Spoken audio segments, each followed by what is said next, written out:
This war has been extremely unpredictable, even in its first 9 months. Every time we think we know where it's leading, events have changed and a new reality has emerged. At this point, Ukraine is, relatively speaking, stronger than Russia in all of the elements of warfare. But winter is coming. That will make things harder. Russia now is shifted its tactics, working to destroy civilian infrastructure, energy and water facilities in particular. That's making life more difficult for Ukraine. But Ukraine at this point has very high morale, experienced soldiers, and they are defending their territory. So there is at least the possibility that they could continue making gains and push Russia out completely. That will be harder than what they've done before. The key thing, though, is that Western support remain resolute and strong in helping it to do that.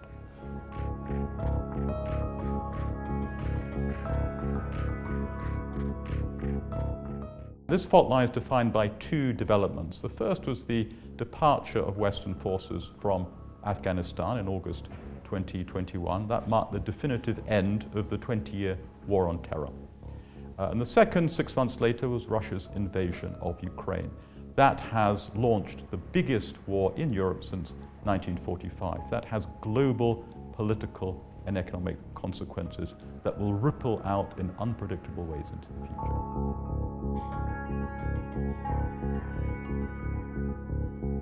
"20 days before the war started, Xi Jinping and Vladimir Putin signed an agreement expressing this friendship without limits.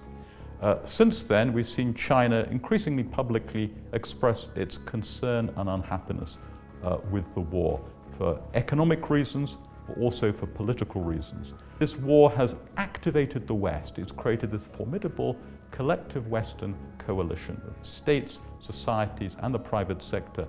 And for China, that sets a very unwelcome precedent.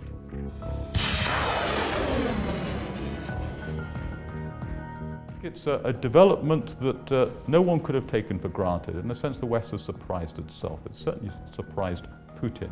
And as long as it remains in force, and as long as cracks don't appear in this Western coalition, it looks set to be a formidable force.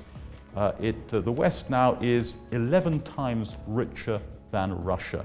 It is therefore well placed, in principle, to supply Ukraine with much more support, economic and military, than Russia can sustain from its own much more limited and shrinking resources. And that could decisively shape the outcome of the war.